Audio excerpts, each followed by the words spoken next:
और कईयों को तो मैंने देखा एकादशी का व्रत करेंगे लेकिन तंबाकू उस दिन भी नहीं छोड़ते, बोले तांबूल है महाराज, इसको तो पा ही सकते हैं। एक बात हमारी सुनिएगा बहुत ध्यान से, एकादशी व्रत कितने लोग करते हैं? हाथ ऊपर करना। जय हो, प्रणाम। अब हमारी एक बात सुनो, एकादशी व्रत का प्रयोजन क्या है, क्यों रखते हैं हम एकादशी? व्रत का मतलब होता है अपने किसी, अभी अगर हमसे पूछा जाए व्रत का मतलब क्या है, अन्न का त्याग व्रत मानते हैं हम लोग। लेकिन वास्तविक व्रत पता है क्या है? उपभोग की जितनी भी वस्तु हैं जिसके बिना हम जी ही नहीं पाते, उसका त्याग करना व्रत कहलाया जाता है। यदि विश्वास मानिए, कल एकादशी है, अब एकादशी यहां सब लोग ही रखेंगे, परंतु आप में से जितने भी लोग यहां पर किसी व्यसन से युक्त हैं, कोई व्यसन उनके जीवन में है, कल एकादशी पर आप अन्न मत छोड़ना, उस व्यसन का त्याग कर देना।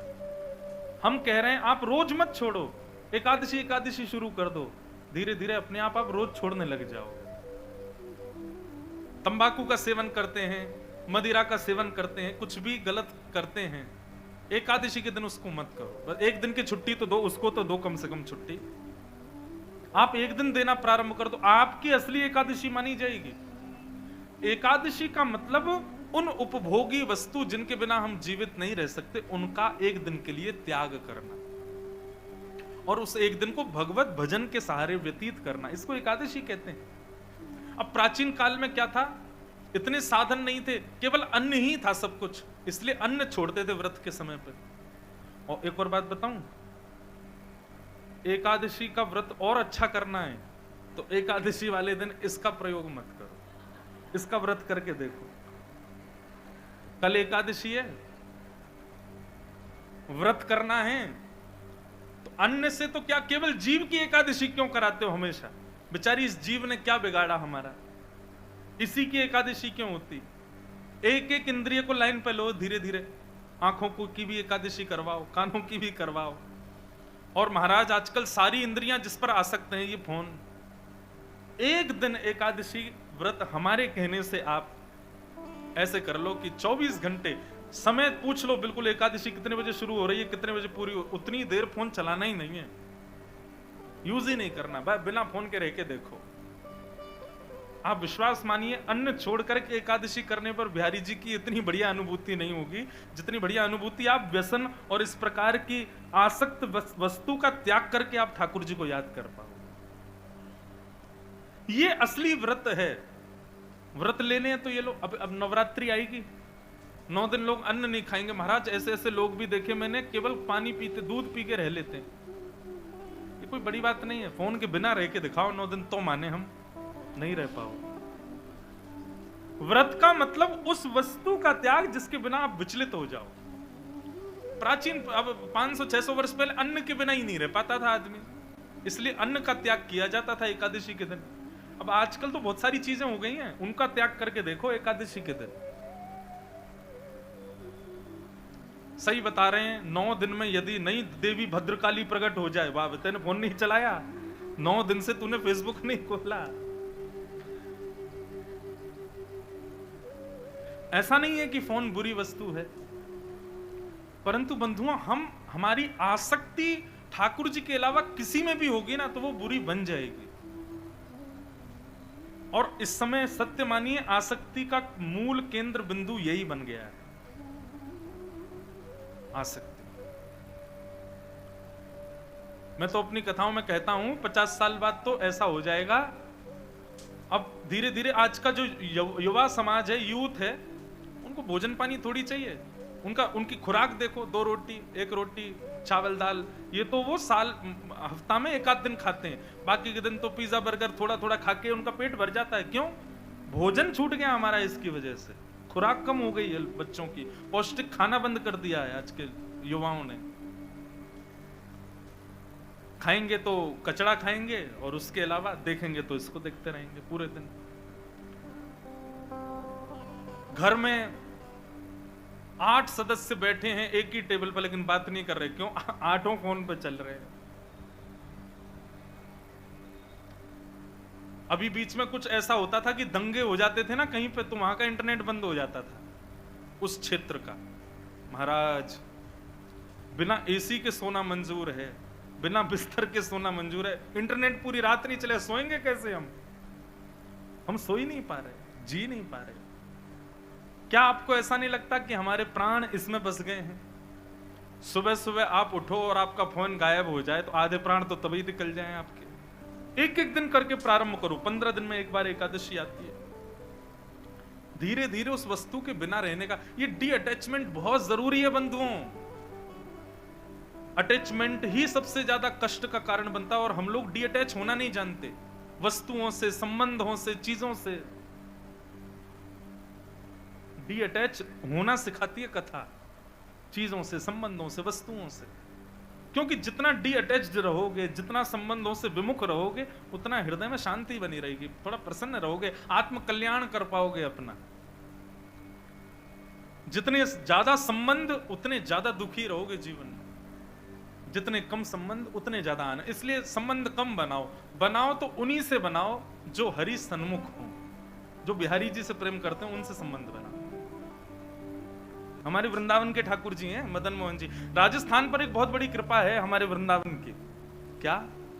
हमारे वृंदावन में 7 प्रमुख ठाकुर हैं, गोविंद देव जी, मदन मोहन जी, युगल किशोर जी, गोपीनाथ जी, राधा रमण जी, राधा वल्लभ जी और श्री बांके बिहारी। ये 7 प्रमुख ठाकुर हैं, जिनमें से केवल 3 ठाकुर जी वृंदावन में हैं, राधा रमण जी, राधा वल्लभ जी और बांके बिहारी।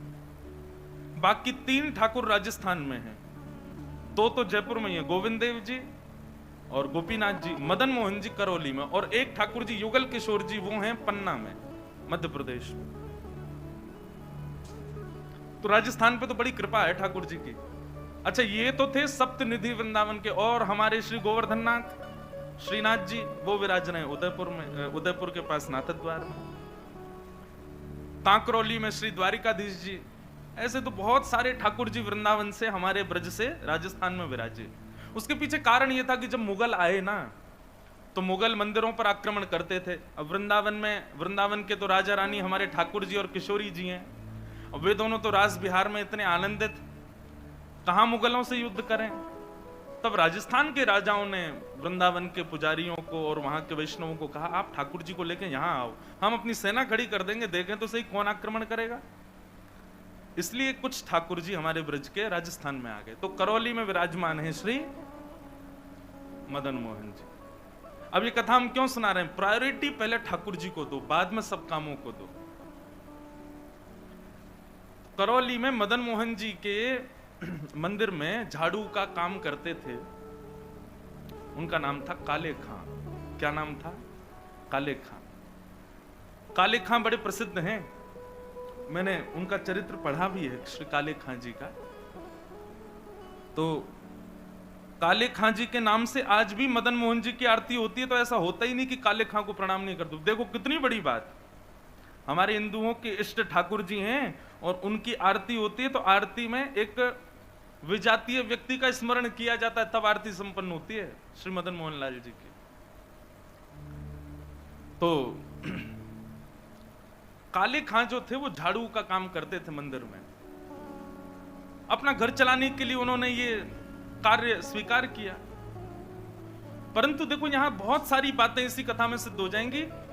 ठाकुर जी के प्रति प्रेम होने के लिए हमको हिंदू धर्म में होना, एक भक्त कुल में जन्म लेना, या हमारा एनवायरमेंट भक्ति युक्त होना जरूरी हो, ऐसा नहीं है। रैदास जी कहते हैं, सो ही सुहागन प्रिय जा ही रीझ हैं। भक्ति वो ही कर सकता है जिससे ठाकुर जी रीझे हों। इसलिए अपने लिए ताली बजा लेना कि हम लोग कथा सुन रहे हैं, तो इसका मतलब ठाकुर जी हमसे रीझे हैं। आप अपनी इच्छा से सुन ही नहीं सकते, मैं अपनी इच्छा से सुना ही नहीं सकता। यदि मैं बिहारी जी जा रहा हूं, मैं कथा में आ रहा हूं, मैं वृंदावन जा रहा हूं, तो इसका मतलब यह बात निश्चित है कि ठाकुर जी मुझसे प्रीति करते हैं, इसीलिए यह संभव है। वो नाराज हो जाएं तो हमारी मजाल क्या जो हम अपने बिस्तर से उठ के और कहीं नहा धो करके बिहारी जी भी चले जाएं? नहीं जा सकते। वो अपनी महफिल में हमको दाखिल कर लेते हैं, अपनी आंखों के आगे हमको खड़ा कर लेते हैं, इसका मतलब वो भी हमको देखना चाहते हैं, इसीलिए। तो काले खां एक विजातीय व्यक्ति, हिंदू भी नहीं था, केवल अपने घर को चलाने के लिए झाड़ू का काम करता था मंदिर के पास। इसी बहाने उसको कभी कभी मदन मोहन जी दिख जाते थे। अब देखते देखते, झाड़ू लगाते लगाते अब उसकी आदत में आ गया कि अब वो बिना श्याम सुंदर को देखे रह नहीं पाता। रोज मंदिर में जाता, झाड़ू लगाता और पीछे सीढ़ियों पे ही खड़ा हो जाता। अंदर तो जाने की उसको अनुमति नहीं थी, तो वहीं से भीड़ जब इधर उधर होती थी तो बीच में से थोड़ी सी झांकी श्री मदन मोहन जी की उसको दिख जाती थी। मानो उसको ऐसा लगता था उसका हृदय परम शीतल हो गया हो, परम आनंदित हो गया हो। धीरे धीरे भक्ति प्रस्फुटित होने लगी हृदय में। अब तो यह स्थिति हो गई कि मंगला में पहुंच जाता और शयन करा के घर आता था वापस। और इससे परिणाम यह हुआ कि पत्नी जो थी काले खां की, वो बड़ी बरसती थी। परिवार के लोग उसको काफिर बोलते थे। बोले बताओ, जन्मा हमारे कुल में, कभी खुदा को तो याद करता नहीं, वहां पत्थर पूजने चला जाता है, इस प्रकार की बातें बोलते। लेकिन उसको किसी से कोई फर्क नहीं पड़ता। वो तो और आनंदित हो गया जब उसकी पत्नी उसके बिल्कुल विपरीत होती चली गई, तो वो तो और खुश हो गया। बोले बढ़िया है, जो बीच में दोपहर में भोजन करने घर जाता था, अब उसका भी मन नहीं करता मेरा। क्यों? चिक चिक करेगी, लड़ेगी मुझसे, इससे बढ़िया मंदिर में पड़े रहो। अच्छा, एक बात कहें, मैं अपनी कथा में कहा करता हूं, हमारे संबंधी यदि अनुकूल हों तो ये बिहारी जी की कृपा, लेकिन हमारे संबंधी यदि प्रतिकूल हों तो ये समझो बिहारी जी की डबल कृपा है। कथा में 3 प्रकार के लोग आते हैं। पहले इच्छुक, दूसरे आमंत्रित, जिनको निमंत्रण आमंत्रण भेजा गया है, और तीसरे जो घर परिवार और संसार से दुखी हैं। 3 प्रकार के लोग कथा में आते हैं। यहाँ हो सकता है एक आध लोग ऐसे बैठे हो, कोई घर जाएंगे तो क्या कुछ नहीं, सब लड़ेंगे झगड़ेंगे, पीछे पड़े रहे, इससे बड़े कथा में बैठे रहो। तो मंदिर कथाओं में जाने वाले 3 प्रकार के लोग होते हैं, इच्छुक भक्त, आमंत्रित और दुखी दुखियारे बेचारे। तो काले खां को तो और अच्छा लगता, पत्नी बेचारी ऐसी विमुख हो गई कि अब तो वो पूरा दिन ही मंदिर में ही निकालता। लेकिन काले खां की व्यवहार धर्म में एक पीड़ा थी कि उनको कोई संतान नहीं थी। घर परिवार के लोग सब उसको बहुत डांटते थे। बोले अरे तू खुदा को भजा कर, वो तुझको संतान देंगे, वो तेरे को बेटा देंगे, तू किसको भजने चला जाता है, खुदा को पुकारता ही नहीं है, इसीलिए तो तेरे बालक नहीं हो रहा। अब तो रोज की इतनी चिकचिक हो गई कि काले खां एक दिन मंदिर गया, मदन मोहन जी का श्रृंगार दर्शन कर रहा था, दूर खड़े खड़े बोले हे मदन मोहन लाल जी, मुझे पुत्र की कामना नहीं है, मुझे संतान की कामना नहीं है, पर आपकी भक्ति करने में, आपसे प्रेम करने में बाधा बनती है मेरे परिवार के लोगों की बातें, और वो बातें तभी खत्म होंगी जब मेरे घर एक पुत्र हो जाए। हे नाथ, मुझे पुत्र की कामना नहीं, मेरी कामना तो ये कि सब चुप हो जाएं और मैं आपकी भक्ति करता रहूं, इसके लिए आप मुझे एक पुत्र दे दो। देखो कितने बढ़िया ढंग से ठाकुर जी से पुत्र मांगा, और कृपा ऐसी हुई कि कहां परिवार के लोगों ने जब ज्यादा बोलना प्रारंभ किया, तभी खबर आई कि काले खां की पत्नी जो है वो गर्भवती। पहले तो आधे लोगों के मुंह बंद हो गए। काले खां भी सबको बोलते थे, बोले तुम लोग कहते हो खुदा को भजो तभी बालक होगा, दो मेरे मदन मोहन लाल जी ने भेज दी संतान, अब देखना होगी। फिर ये हुई कि अब बेटी हुई तो समझेंगे कि इसके ठाकुर जी ने दी, बेटा हुआ तो समझेंगे हमारे खुदा ने दिया। बोले ऐसा नहीं, ये तो हमारे ठाकुर जी कृपा करेंगे, उन्हीं की कृपा से ही हो रहा है। और काले खां के यहां पर एक पुत्र ने जन्म लिया। जन्म लेते ही महाराज काले खां बड़ा खुश, इसलिए नहीं कि पुत्र हुआ, इसलिए कि अब सबके मुंह बंद हो गए, अब मुझसे कोई कुछ नहीं कहेगा, अब मैं निरंतर मदन मोहन लाल जी का खूब दर्शन किया करूंगा। लेकिन हमारे ठाकुर जी सीधी सीधी जीवन जिए कोई, इससे ठाकुर जी को आनंद नहीं आता। हमें बिहारी जी बड़े चतुर हैं, खुद टेढ़े हैं तो इसलिए भक्तों का भी जीवन टेढ़ा मेढ़ा ही कर देते हैं। ये बात आप सबने अनुभव की होगी। जीवन में अगर 10-15 दिन बड़े खुशी खुशी निकल जाएं तो चिंता और बन जाती है, अब पता नहीं क्या होने वाला है, 10 दिन से कुछ हुआ नहीं है मेरे साथ, निश्चित कुछ तो होगा। अब काले खां का पुत्र 8 वर्ष का हो गया, सब आनंदित था, काले खां बड़ा प्रसन्न। अब तो जन्माष्टमी भी मनाता है, राधाष्टमी भी मनाता है, रामनवमी भी मनाता है, घर वालों को नहीं बताता, बस मंदिर में जाके सब उत्सव होते हैं उसमें आनंद करता है। 8 वर्ष का बालक काले खां का यमुना जी के तट पर, नदी के तट पर कहीं खेल रहा था अपने मित्रों के साथ, और एक सर्प ने उसको डस दिया। सर्प के डसते ही महाराज नीला पड़ गया उसका पुत्र, बेहोश होके गिर गया। बालक दौड़े दौड़े गए काले खां के घर। काले खां तो मंदिर में था, उसकी पत्नी को जाके बताया। पत्नी रोते रोते मंदिर पहुंची, जाकर के बोली जल्दी चलो, हमारे बेटे को सर्प ने डस दिया है, वो नदी के तट पर बेहोश पड़ा है, मैं जा रही हूं उसके पास, तुम जाओ किसी झाड़ फूंक वाले को लेके आओ, हमारा बेटा मर जाएगा। लेकिन काले खां व्यस्त था ठाकुर जी की श्रृंगार आरती में, श्रृंगार आरती हो रही थी। पत्नी इतना बोल करके लौटने लगी, लौट करके उसने पीछे देखा कि आए कि नहीं, तो देखा तो काले खां तो ठाकुर जी को ही देख रहा था। पत्नी जाकर के बरसने लगी, बोले तुमको अभी भी यही दिख रहे हैं? अरे हमारा बेटा मरने वाला है, देरी करोगे, कोई झाड़ फूंक वाला नहीं पहुंचा तो उसकी मृत्यु हो जाएगी। लेकिन काले खां तो अभी भी मदन मोहन जी को ही देख रहे थे। पत्नी ने कहा, यदि मेरे पुत्र को कुछ हो गया ना, तो फिर देखना मैं क्या करती, तुम्हें और तुम्हारे इस मदन मोहन को दोनों को देखूंगी मैं। ऐसा कहकर के पत्नी तो चली गई। काले खां वहीं खड़े रहे, नेत्रों से अविरल अश्रुधार बहाने लगे। इसलिए नहीं कि पुत्र को सर्प ने डसा, इसलिए हे मदन मोहन लाल, क्यों आप चैन से नहीं बैठने देते मुझको? क्यों आप चैन से मुझे दर्शन नहीं करने देते? ये सब मुझे पता है आपकी लीलाएं हैं, और ये सब क्यों करते हो ये भी मुझे पता है, मुझे परखने के लिए कि मैं अपनी स्थिति से च्युत तो नहीं हो रहा कहीं। लेकिन मेरा पुत्र दिया आपने था, तो बचाओगे भी आप ही। और पुनः कहूंगा, इसलिए नहीं कि मेरा पुत्र है, इसलिए कि मैं आपसे दूर ना हो जाऊं, बस मेरे पुत्र को बचाना। संध्या आरती के बाद जैसे ही कपाट बंद हुए, काले खां नदी के तट पर पहुंचा। भीड़ इकट्ठी थी। पत्नी को जैसी पता चला, काले खां बोले आगे ओझा को नहीं लाए, झाड़ फूंक वाले को, बोले वो तो मैं भूल गया। इतना कहना हुआ कि महाराज परिवार के लोगों ने काफिर काफिर कहकर के काले खां को सुनाना प्रारंभ कर दिया। दौड़ करके गए, ओझा को लेकर के आए। जैसे ही ओझा ने आकर के उसकी नबज आदि देखी तो कहा, यह बालक तो जीवित नहीं है, इसकी तो मृत्यु हो चुकी है। सब रोने लगे। काले खां की पत्नी ने अपने पुत्र को गोद में उठाया और ले गई, और मदन मोहन जी के द्वार पर जाकर के अपने पुत्र को रख दिया। बोले बहुत कहते थे मदन मोहन लाल जी ने दिया है, मदन मोहन लाल जी ने दिया है, तो ये जीवित करके दिखाएं इसको अब। और यदि ये जीवित नहीं हुआ, खुद भी मर जाऊंगी, तुमको भी मार दूंगी, और पूरे परिवार को नष्ट कर दूंगी इन्हीं की दहली पर।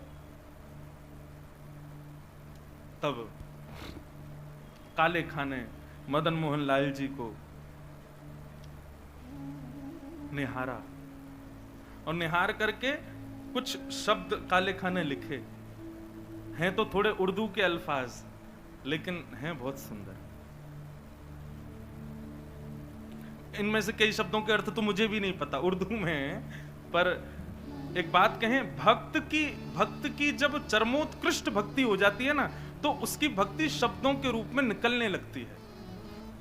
जब भक्ति चरम स्थिति में पहुंचती है, कहां मीराबाई ने नहीं गाया, सूरदास ने नहीं गाया, तुलसीदास ने, सबने गाया। एक बात नोट कर लीजिएगा, जिसने पाया उसने गाया, और जिसने नहीं पाया वो गा नहीं पाया कभी। यदि बिहारी जी मिलेंगे ना, तो आप गाने का प्रयास नहीं करोगे, गाना अपने आप होगा, अपने आप प्रकट होंगे शब्द आपके मुख से। अभी हमारी स्थिति क्या है? अभी हम सूरदास के पद गाते हैं, अभी मीराबाई के पद गाते हैं, अपने हमारी कोई निर्माण नहीं है, अपनी हमारी कोई सामर्थ्य नहीं है। पर जिस दिन बिहारी जी मिलेंगे, उस दिन जिह्वा में सामर्थ्य आएगी और आप कुछ ना कुछ गाओगे, ये निश्चित है। जो पाएगा वो गाएगा। काले खां मदन मोहन लाल जी की ओर देखने लगा और कहने लगा, मुसफक साफीक रफीक दिल दोस्त मेरे नजदीकी हकीकी ख्याल कीजिए। मेहरबान कदरदान आला तू जहान बीच, मुझसे गरीबों का गुनाह माफ कीजिए। काले बेकरार खड़ा तेरे दरबार पे, नंद के कुमार जरा गौर अब कीजिए, हिंदुओं के नाथ तो हमारा कुछ दावा नहीं, जगत के हो नाथ तो हमारी सुध लीजिए। हे मदन मोहन लाल, एक द्वार पर खड़ा है तुम्हारे, यदि तुम हिंदुओं के नाथ हो तो हम वापस चले जाएंगे, कोई कृपा मत करना। पर मैंने सुना है लोग आपको जगन्नाथ बुलाते हैं, जगत के हो नाथ, जगत के हो नाथ तो हमारी सुध लीजिए। बस ये बात कहनी हुई, नेत्रों से अविरल अश्रुधार बहने लगे काले खां के, और देखते ही देखते जैसे अश्रुधार का एक बिंदु नीचे पड़े हुए काला पड़ गया था पुत्र विष के कारण, जैसे एक बिंदु जाकर के उस पुत्र के मुखमंडल पर पड़ी, पड़ते ही उसका जो काला वर्ण हो चुका था वो श्वेत होने लगा, और धीरे धीरे पुत्र ने आंख खोलनी प्रारंभ करी, उठ करके बैठ गया, देखने लगा, जल पी करके बोला अब्बा अम्मी, जो उसके माता पिता थे उनको उन्हीं शब्दों में पुकारा। बोले कि वो कहां गया? बोले कौन? अरे अभी जो यहाँ खड़ा था, मेरे समान छोटा सा बालक था, मेरे जैसा ही सांवला उसका वर्ण था, मोर मुकुट पहनी थी, बहुत सुंदर उसकी मुस्कान, उसके ऐसे सुंदर नेत्र थे, वो मेरा सखा है, वो मेरे गले में गलवैया डाल करके खड़ा था, कहां गया वो? और ये भाव देखते ही वहां खड़े जितने लोग थे सबने मदन मोहन लाल जी को दंडवत प्रणाम किया। सब समझ गए, बोले किसने की है कृपा हमको पता है। तब से लेके आज तक श्री मदन मोहन लाल जी की आरती होती है तो आरती होते ही वहां का एक आरती पूर्ण होते ही एक पंक्ति गाई जाती है, कारे के बेटा को जब कारे ने खाया, कारे के बेटा को जब काले ने खाया, कारे की कविता सुन बेटा जिवायो है। काले खां के बेटा को जब काले नाग ने खाया तब काले खां की कविता सुन करके उसके बेटा को जिवाने वाले बोल मदन मोहन लाल की जय। ऐसे श्री मदन मोहन लाल जी, ऐसे हमारे श्री वृंदावन बिहारी लाल, भरतपुर बिहारी लाल। तो ये कथा क्यों सुनाइए? हमारे यहां प्रायोरिटी पहले बाकी के सारे कामों को और फिर उसके बाद ठाकुर जी को नहीं। यदि भक्त हैं, यदि वैष्णव हैं, यदि आप सांसारी हो तो निश्चित है बिहारी जी को चौथे पांचवें नंबर पे ही रखो। लेकिन यदि अपने आप को भक्त कहते हो, दुनिया से कहते हो कि हम वैष्णव हैं, तो ठाकुर जी को प्रथम स्थान दो, उसके बाद में संसार की कोई स्थिति होनी चाहिए। यह भक्ति का स्वरूप। पहले बिहारी जी से संबंधी वस्तु, पहले बिहारी जी की कथा, पहले बिहारी जी के संबंध की कोई भी क्रिया, उसके बाद कोई और क्रिया। और एक बात और कह दें सावधानी के रूप में, टर्म्स एंड कंडीशंस पहले ही बता दे रहे हैं। आप जिस दिन इस चीज को अपने जीवन में लागू करोगे कि पहले बिहारी जी, उस दिन से परीक्षाएं 4 गुनी बढ़ जाएंगी आपकी, क्योंकि ठाकुर जी फिर चेक करेंगे, अच्छा प्रायोरिटी हमें पहले, ले बेटा अब बता। बस उससे घबराना नहीं। कैसी भी परिस्थिति जीवन में आए, कैसी भी स्थिति, कितने भी भयानक झोंके जीवन में आ जाएं, अपने भक्ति की नींव को आप मजबूत रखना। बस विश्वास बिहारी जी के प्रति प्रबल है तो काले खां का पुत्र मरकर के पुनः जीवित हो सकता है। मीराबाई विष का प्याला पीकर के भी मृत्यु को प्राप्त नहीं कर सकती। गोस्वामी तुलसीदास का पूरा परिवार बिखरने के बाद भी वे मानस की रचना कर सकते हैं। गोस्वामी तुलसीदास जी का कभी चरित्र पढ़िएगा, कितने शत्रु थे उनके, कितनों ने मारने का प्रयास किया, लेकिन गोस्वामी जी का कोई बाल बांका नहीं कर पाया। बस ठाकुर जी विश्वास के लिए परीक्षाएं जरूर लेंगे, चेक करेंगे, देखें तो सही हम प्रथम प्रायोरिटी हैं कि नहीं, हम प्रथम स्थान पर हैं कि नहीं। इसलिए हमारा हाथ जोड़ के निवेदन, जो अपने आप को भक्त कहते हैं, पहले ठाकुर जी को प्रथम स्थान दीजिए, उसके बाद किसी और को। और इसी भाव को हृदय में धारण करके कथा सुनिए, सत्संग सुनिए, मंदिर जाइए कि प्रथम तो ठाकुर जी हैं, उसके बाद में कोई और।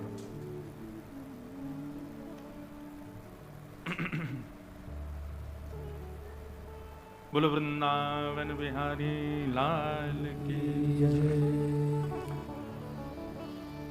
भूमिका में चले गए ज्यादा, पर अच्छा ही था। जो भी भाव निर्मित हो श्री बिहारी जी की कृपा से ही होता है। तो हम ये विषय क्यों लेकर के प्रारंभ किया था? ये विषय प्रारंभ किया था स्मृति शब्द से, कि वो 5 वर्ष पुरानी जो स्मृति है ना, उसी स्मृति का कल हम फोन कर दें कि भैया सुनो आज ना कथा आप ही लोग कर लो, हम थोड़े थक रहे हैं, हम नहीं आ रहे, तो ऐसा हो सकता है? भरतपुर के अखबार में छप जाएगा, हमारा जयपुर तक वृंदावन तक हल्ले हो जाएंगे। इंद्रेश जी ने भरतपुर में कथा की और तीसरे दिन फोन करके कहा हम थक गए, हम नहीं आ रहे। हम कर ही नहीं सकते, हमको आना ही पड़ेगा, चाहे सर दर्द हो चाहे पेट दर्द हो। मतलब बाकी के लोग तो समय निकालने के लिए सोचते हैं ठाकुर जी के लिए, हमारा तो कान ही बिहारी जी ने पकड़ा, बोले नहीं बैठना ही पड़ेगा तुझे, तो करनी ही पड़ेगी। घर में चाहे किसी का ब्याह हो, घर में चाहे कुछ भी हो, हमको कथा करने जाना ही पड़ता है। तो ये तो ठाकुर जी की हम पर कृपा है, तो इससे पुण्य तो बनते होंगे बंधुओं, कथा सुनाते हैं, इतने लोग सुनते हैं तो पुण्य तो मिलते होंगे। पर हमने पहले ही सोच रखा है नाथ, इस पुण्य के बदले हमको एक ही चीज देना, क्या? हम वैकुंठ आएंगे, ये तो हमको पता है, ये तो निश्चित हम जान चुके हैं, वैकुंठ से नीचे तो हमको मिलने वाला नहीं है। लेकिन हम वैकुंठ में आकर के भी कथा करें और शंख चक्र गदा पद्मधारी हमारे बिहारी जी के ही पूर्ण अवतार श्री नारायण को सामने बैठा करके कथा सुनावें, वहां भी कथा करें। लेकिन हम अकेले नहीं जाएंगे वैकुंठ। जिस जिस शहर में जितनी कथाएं करेंगे और जहां जहां के जितने जितने लोग कथा सुनेंगे, वे सब भी हमारे संगे ही जाएंगे वहां। तो इसीलिए हमने अपनी व्यासपीठ का नाम भक्ति पथ रखा। भक्ति का रास्ता, भक्ति का मार्ग, जो सीधे बिहारी जी के पास जाएगा और उनके सामने बैठ के हमको कथा करनी है। तो उसमें कुछ शहर हैं जहां भक्ति पथ परिवार अपनी गतिविधियों से, अपने सत्संग से, अपने क्रियाओं से इस भाव को, इस संकल्प को सार्थक कर रहे हैं। उसमें यदि ऐसा कह दूं तो कोई अतिशयोक्ति नहीं, पहले नंबर पे भरतपुर ही है। तो निश्चित है भरतपुर के आप सब लोग हमारे साथ वैकुंठ की यात्रा में, आप सबकी टिकट कट चुकी है, नहीं मन होगा तो भी चलना पड़ेगा, सब चलोगे हमारे साथ। और वहां 7 दिन के लिए जाएंगे बस हम लोग, 7 दिन कथा सुनाएंगे ठाकुर जी को, और ठाकुर जी कहेंगे वाह भैया बड़ी बढ़िया कथा सुनाई, अब दक्षिणा मांगो। तब दक्षिणा मांगेंगे, एहो विधिना तो पे अचरा पसार मांगू, जन्म जन्म दीजो या ही ब्रज बसिवो। अब हमको दोबारा ब्रज में ही भेज दो आप। तो 7 दिन रहेंगे वैकुंठ में, फिर दोबारा आ जाएंगे वृंदावन में, फिर से यहाँ पर खूब कथाएं आदि करके फिर जाएंगे, फिर आ जाएंगे। तो यही संकल्प है, इसीलिए इसका नाम भक्ति पथ है। आप सब पथिकों को बहुत बहुत शुभकामनाएं कि आप सब इस पथ के पथिक हो। खूब आनंद से हम लोग ठाकुर जी की प्राप्ति करेंगे, निश्चित है मिलेंगे ही मिलेंगे बिहारी जी, इससे नीचे काम बनने वाला हमारा है नहीं। तो उसमें भरतपुर बहुत आगे है, तो भरतपुर के लोगों को बहुत बहुत शुभकामनाएं। आओ आज के प्रथम दिन के सत्र में हम लोग भागवत जी के महात्म्य में प्रवेश करते हैं। सब लोग मेरे साथ में नेत्र बंद करके बिहारी जी का स्मरण करते हुए भागवत का महात्म्य का प्रथम श्लोक उच्चारण करो। सच्चिदानंद रूपाय सच्चिदानंद रूपाय विश्वोत्पत्त्यादि हेतवे विश्वोत्पत्त्यादि हेतवे तापत्रय विनाशाय तापत्रय विनाशाय श्रीकृष्णाय वयं नुमः श्रीकृष्णाय वयं नुमः श्रीकृष्णाय वयं नुमः श्रीकृष्णाय वयं नुमः। भागवत के महात्मा का प्रथम श्लोक। सच्चिदानंद रूपाय, भगवान के 3 रूप हैं बंधुओं। स्वरूप तो बहुत सारे हैं भगवान के, मदन मोहन जी, गोपीनाथ जी, गोविंद देव जी, बिहारी जी, द्वारिकाधीश, जगन्नाथ, बद्रीनाथ, श्रीनाथ, स्वरूप बहुत सारे हैं भगवान के, लेकिन रूप केवल 3 है।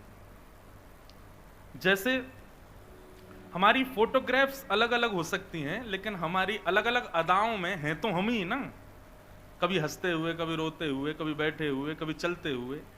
फोटोग्राफर ने बहुत सारी फोटोग्राफ्स ली हैं, लेकिन हैं तो सब फोटोग्राफ्स में हम ही ना।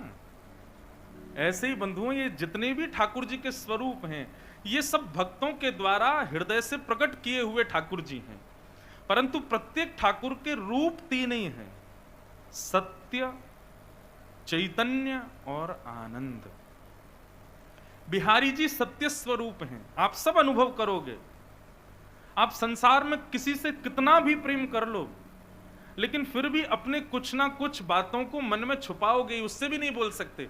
लेकिन बिहारी जी ऐसे, उनके सामने जाते छुपाना नहीं पड़ता, सब अपने आप प्रकट हो जाता है।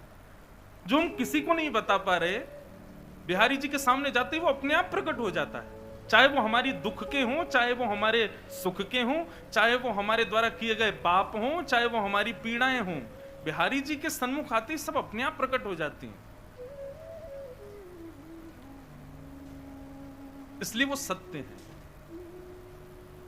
संसार में कई लोगों से हमारे ऐसे संबंध होते हैं कि उससे हम अपनी सारी हृदय की बात कह देते हैं।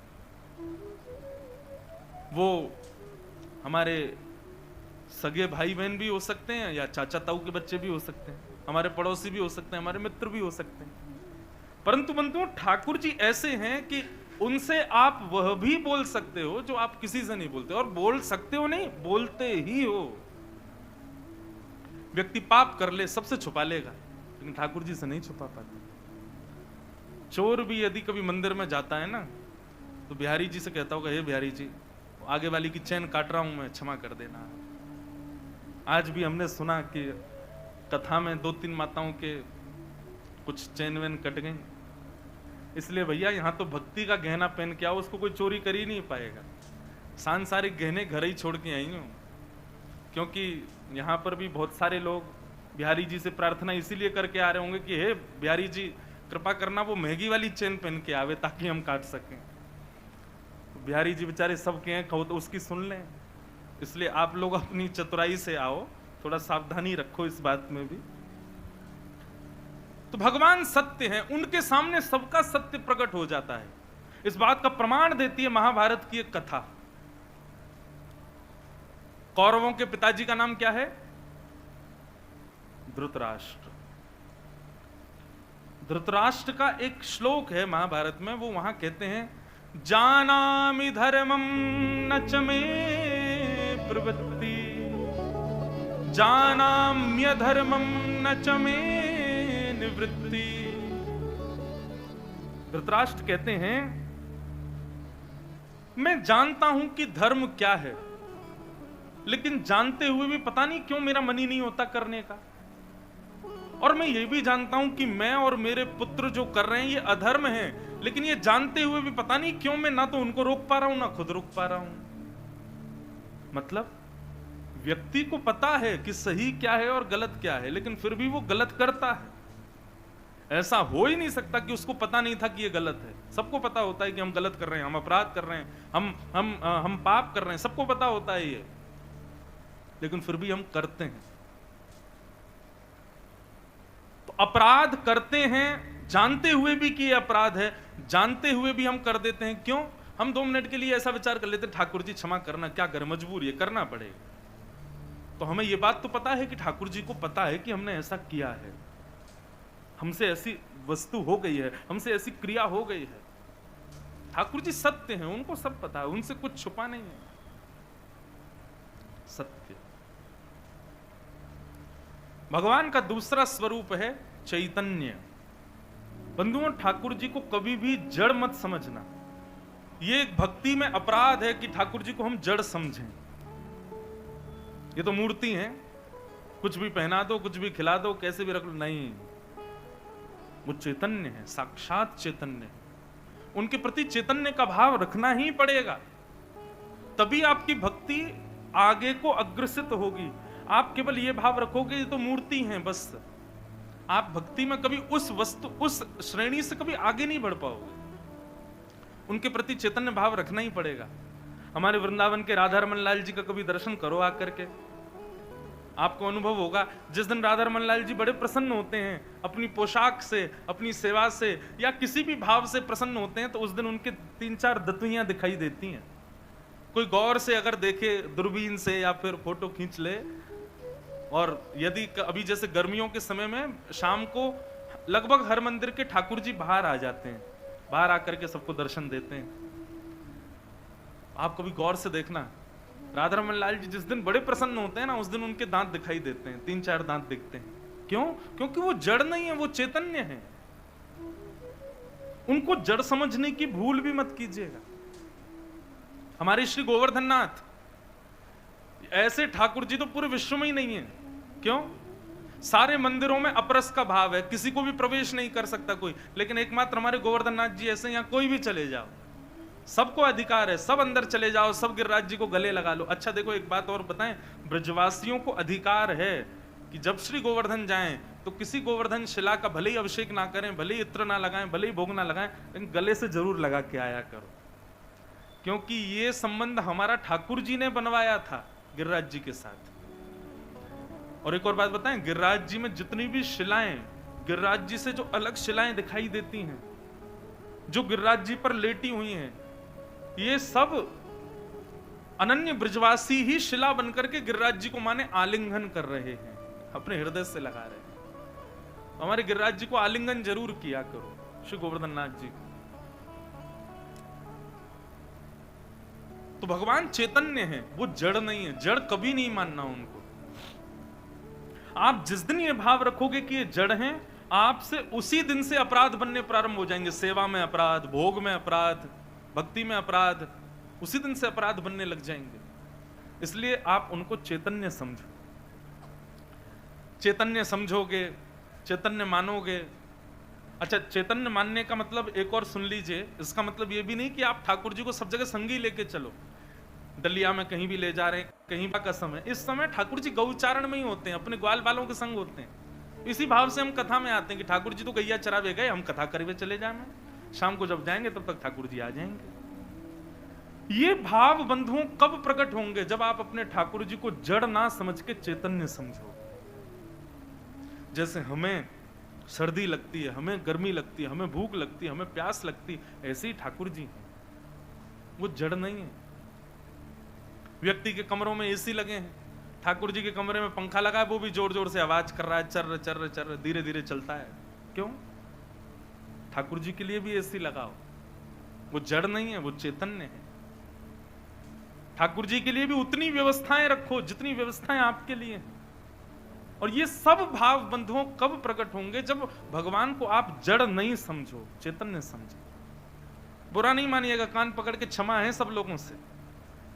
अपने कमरों का कद देखिए और ठाकुर जी के मंदिर का कद देखो, छोटा ही होता है हर घर में।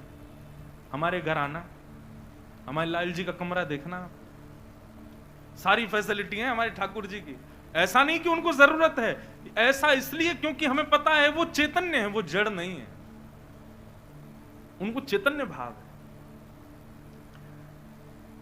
पता चली महाराज 7 दिन में ऐसे हो गए आप लोग, कईयों ने तो घरों में कंस्ट्रक्शन करवा दिए, कमरा खोलो महाराज, बड़े करो, भगवान के कक्ष बड़े बड़े बनाओ। हमारा निवेदन केवल इतना है, जितना संभव हो सके उतना भाव रखो, लेकिन रखो चैतन्य वाला, कि ये चैतन्य है। गर्मी, सर्दी, भूख, प्यास, सोना, उठना, ये सब भाव ये तभी प्रकट होंगे जब ठाकुर जी को चैतन्य मानो। तो भगवान का दूसरा स्वरूप क्या है? चैतन्य। पहला सत्य, दूसरा चित्त यानी चैतन्य, और तीसरा आनंद। जब आप सत उस परमात्मा को चैतन्य मानने लग जाओगे तो भक्ति में आनंद आने लग जाएगा। यही अर्थ है सच्चिदानंद रूपाय। आनंद। बिहारी जी का कितनी भी बार दर्शन करा लो, बिहारी जी की कितनी भी कथा सुना लो, वृंदावन कितना भी घुमा लाओ, गोविंद देव जी कितने भी चले जाओ, गिरिराज जी की कितनी भी परिक्रमा लगाओ, आनंद ही आता है। अब गिरिराज जी की परिक्रमा में भले ही पांव दुखते हैं, घुटने दर्द करते हैं, नसें खिंच जाती हैं, बेचारे गिरते पड़ते ही सही, रिक्शा में लद लद के सही, लगाते तो हैं पूरी परिक्रमा। क्यों? क्योंकि शारीरिक पीड़ा भले ही होती हो, लेकिन आत्म सुख मिलता है, आत्म आनंद मिलता है, बड़ा अच्छा लगता है। मानो ऐसा लगता है कि जब गिरिराज जी की परिक्रमा जब 5 किलोमीटर की रह जाती है और जब वो भी हम पूरी पार कर जाते हैं, तो ऐसा लगता है कितनी बड़ी हमने अपने जीवन की उपलब्धि प्राप्त कर ली हो। जय हो गोवर्धन नाथ, बड़ी कृपा आपकी। हमारी पहले जब भरतपुर में कथा हुई थी, उसके कुछ दिन बाद, शायद 1 वर्ष बाद, हमने दंडवती लगाई गिरिराज जी की। दुनिया के लोगों को साधारण समय लगता है गिरिराज जी की दंडवती लगाने, हमको लगे 18 दिन।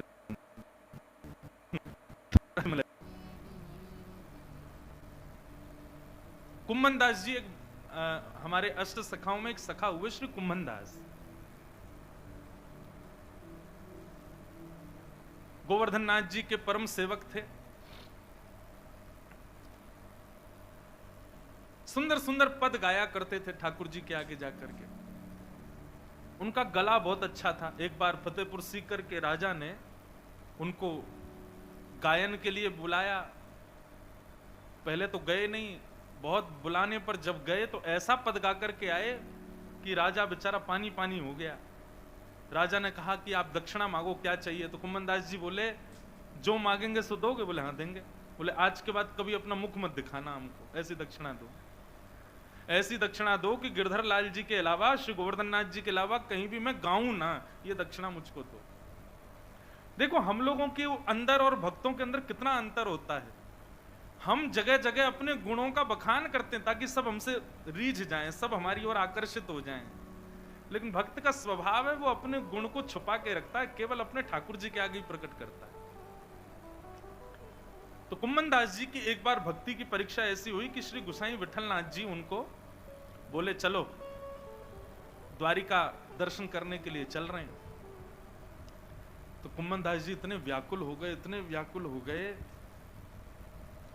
कुम्मन दास जी गुसाई जी से अब कह नहीं सकते कि भाई गुरु आज्ञा है, गुरु आज्ञा तो माननी पड़ेगी। हमारे सब पद वद रहते हैं ना इधर उधर, वो दूर धाड़ के कहेंगे। तो कुम्मन दास जी ने निवेदन करते हुए थोड़ी बहुत भाव तो प्रकट किए कि कैसे भी करके गुरु जी मान जाएं, हमको संग नहीं लेके जावें, लेकिन स्पष्ट नहीं बोल पाए कि गुरु जी हम नहीं जा पाएंगे। भाव यही रखा कि गुरु आज्ञा है तो पूर्ण तो करेंगे, जाना तो पड़ेगा। तो जैसे ही गुसाई जी के साथ द्वारिका जाने के, अब देखो कोई सांसारी जगह भी नहीं जा रहे, जा भी वहीं रहे जहां नंदनंदन ही बैठे। द्वारिका में भी तो ठाकुर जी हैं, लेकिन प्रीति देखो कुम्मन दास जी के। गोवर्धन से जैसे ही चलना प्रारंभ किया तो इतना समझ लो कि जतिपुरा से और आनेौर तक, जतिपुरा से आनेौर कितना दूर है? नेके ही है, दो किलोमीटर भी नहीं होगा, 2-3 किलोमीटर ही है। आनेौर तक पहुंचे और वहीं जाकर के कुम्मन दास जी के नेत्रों में आंसू भराए। आंसू भराए तो गुसाई जी बोले क्या हुआ कुम्मना, तुम रो क्यों रहे हो? तब कुम्मन दास जी ने एक पद गाया और पद गा करके क्या बोले, किते दिन वे जुगे बिन देखे। क्या कह रहे हैं कुम्मन दास जी? आज कितने सारे दिन निकल गए बिना गिरधर लाल को देखे, जबकि अभी 5 मिनट पहले ही निकले हैं जतिपुरा से। बस 2 किलोमीटर चले और इतने में तो इतने व्याकुल हो गए, रोने लगे और व्याकुल होते बोले, हे गुसाई जी किते दिन वे जुगे बिन देखे। किसको देखे? तरुण किशोर रसिक नंद नंदन, तरुण किशोर रसिक नंद नंदन। कछुक उठत मुख रेखे, कछुक उठत किते दिन वे जुगे बिन देखे, किते